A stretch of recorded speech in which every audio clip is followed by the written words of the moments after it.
It takes about 11 months to craft just one Steinway & Sons grand piano, and these instruments don't come cheap. A Model D concert piano in ebony, the most affordable finish of any Steinway piano, will cost you about $187,000. But that's nowhere near how high prices can reach. Steinway has produced two of the most expensive pianos in the world, worth over $2 million each. The next most expensive piano is half the price, at $1.2 million. But with several other premium pianos on the market, is there something about Steinway's sound that stands out? And is that what makes these pianos so expensive?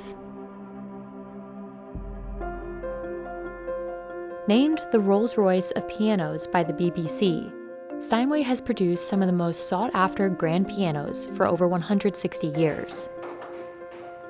It's the piano of choice for Billy Joel, Lang Lang, and many other professional musicians.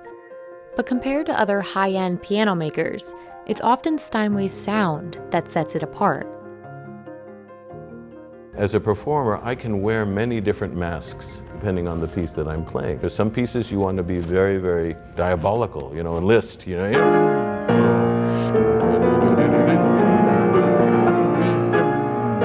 And at the same time, lightness.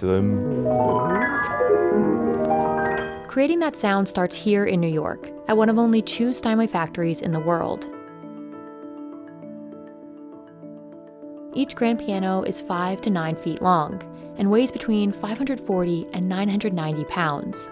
Often, the bigger the piano, the pricier it will be. About 85% of a Steinway piano is made of wood, and one of the most crucial woods is used for the soundboard. The soundboard is the life of the instrument, the soul of the instrument. This is Alaskan Sitka spruce. This is the most expensive wood that we have in the piano, and we actually get it from the trees primarily that are on the shady side, the north-facing side of these islands. So they grow very little each year, and that means that we have growth rings that are very close together, not spaced apart. Sitka spruce is used in other stringed instruments like guitars, and it grows in a few areas in the northwest US. But more than 50% of the Alaskan Sitka spruce they source won't meet Steinway standards. The wood must have a very specific grain density and direction, both which can impact the quality of sound. Steinway looks for closely packed, straight grains, no more than plus or minus 15 degrees off a 90-degree vertical grain. There's a reason it's so strict about this. It's partly why, when you press a key on a Steinway piano, you hear a distinctly long, sustained tone. The soundboard's edge must attach perfectly to the piano's rim, the curved wooden frame of the instrument. The full rim is made up of an inner and outer rim. Some piano makers attach each of these pieces separately, but at Steinway, a team of artisans bends both together. Steinway says this method gives the piano a stronger foundation, lowering the chances it will break. Steinway uses hard rock maple for both the inner and outer rims. The key here is to use wood that will, again, allow sound to flow freely. Some companies, as an example, will have hard rock maple for the outside rim, but the inside rim, to save money, they'll use something like Luan. Luan is not as dense and hard as hard rock maple. And when you have your sound waves in that soundboard, some of them are being absorbed a little bit by that Luan, more than they would be by hard rock maple.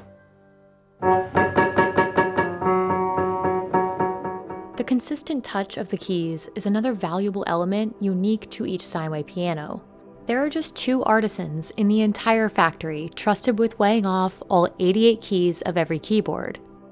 This ensures each key is balanced, so a pianist won't have to use more force to press one key over another. I used to dream about the pianos chasing me. Now it's not a problem. It's up to the boss. I listen, I pay attention to what it wants. That's the key to it, is pay attention and watch that hammer. That's the key to it. Each key is connected to a felt hammer. When pressed, the hammer strikes the strings to create sound. A key shouldn't respond to the finger's touch too quickly or too slowly. So when I go to check the return, it stays. You see the hesitation? It's no good. That means it'll stay up in the piano. You see how fast that one is? That's too fast. So I take this one away. Then I put this one back, and it wants the small one. You see? So I put the small one. You see how nice it is? And that tells me what it wants. So that shows you the difference. Everyone is different. One of the most difficult jobs is the final tone inspection. The goal is to create a balanced tone throughout the piano by slightly adjusting the hammers as needed. From note to note, we can soften or harden these mallets, or hammers as we call them, and balance the sound that they generate into the string. The quality of a piano's tone is incredibly nuanced, something only an experienced ear can decipher. Well, if I take this note and then soften it, in this case I will put a needle in the hammer to soften it, then you'll hear that tone change.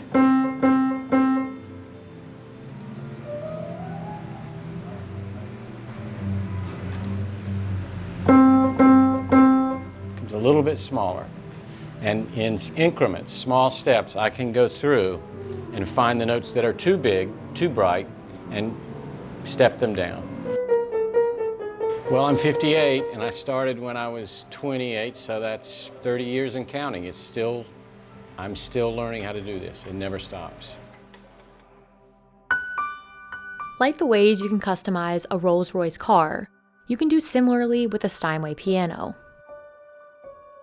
Depending on special editions, veneers, and wood finishes, prices for a single piece can reach $500,000, like these pianos designed for Steinway by Lenny Kravitz. In the piano vault underneath the factory, Steinway houses one of the most expensive pianos it's ever produced, worth $2.5 million. On average, the price of a new Steinway piano increases about 4% every year. This is partly because the cost of Alaskan Sitka spruce increases at a higher rate than inflation, according to Steinway. And while the new pieces get more expensive, old ones become more valuable too. A Steinway piano can last several decades with the required touch-ups and restorations. A 1965 Steinway Model D piano is worth over $98,000 today.